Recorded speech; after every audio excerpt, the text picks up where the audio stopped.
Dunia maya dan nyata, dua dunia yang saling terhubung dan mempengaruhi. Tapi, bagaimana kita bisa mewarnai kedua dunia ini? Dengan pikiran Kristus, kita bisa mengubah dunia menjadi tempat yang lebih baik. Mari kita mewarnai dunia maya dan nyata dengan pikiran Kristus.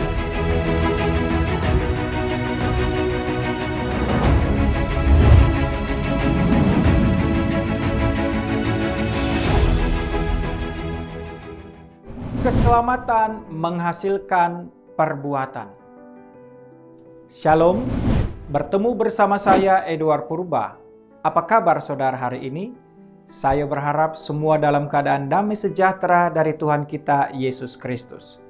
Satu hal yang menarik yang ingin saya sampaikan berkat hari ini adalah berbicara tentang nilai-nilai, norma, dan prinsip moral yang membimbing perilaku seorang Kristen.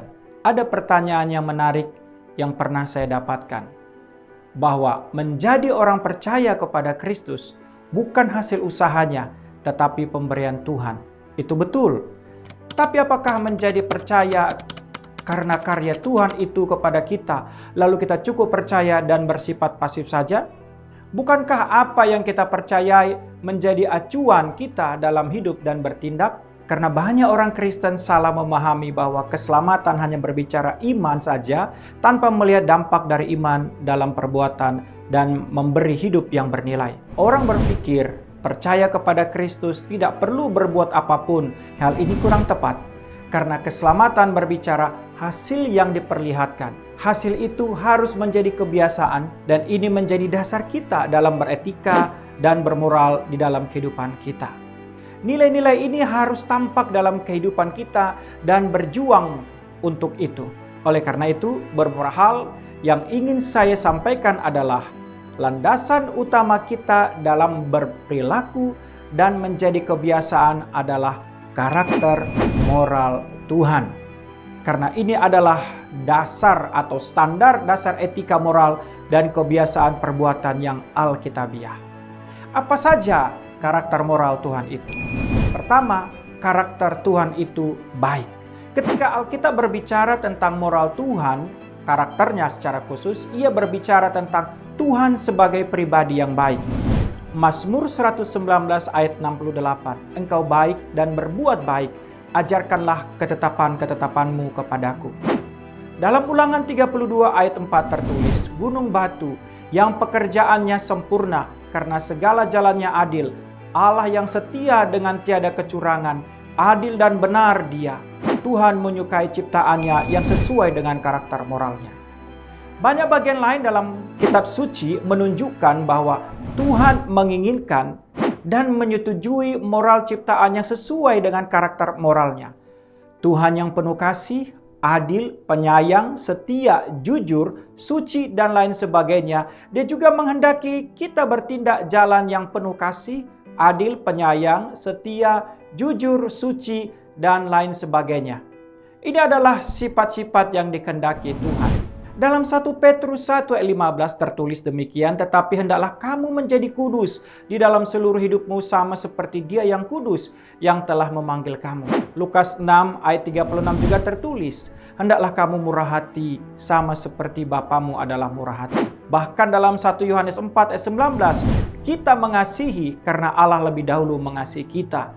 Bahkan Matius 5 ayat 48 tertulis, karena itu haruslah kamu sempurna sama seperti Bapamu yang di sorga adalah sempurna.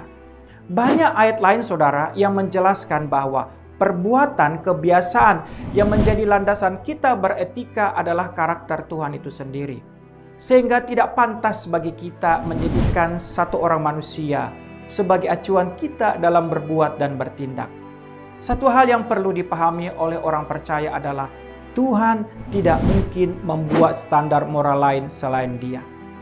Karena standar moral Tuhan yang Allah berikan kepada kita didasarkan pada karakter moralnya, maka Ia tidak dapat membuat standar moral lain bagi kita selain yang telah Dia perbuat.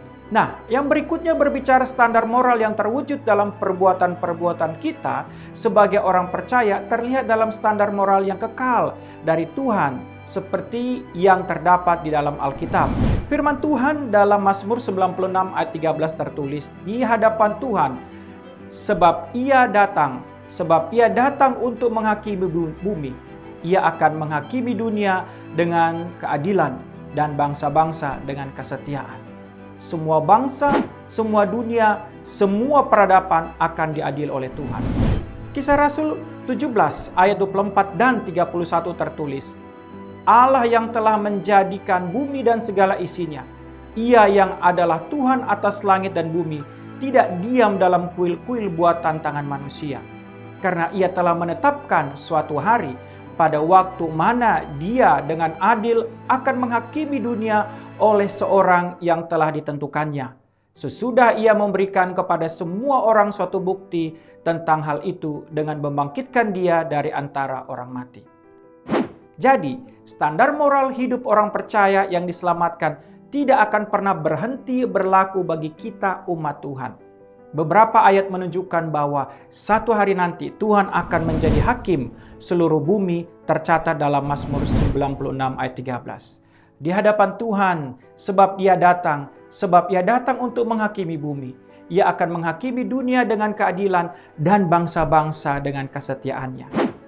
Ketika Rasul Paulus berbicara kepada para filsuf Yunani di Areopagus di Athena, ia sedang berbicara kepada audiens yang tidak memiliki pengetahuan tentang standar moral Tuhan Israel.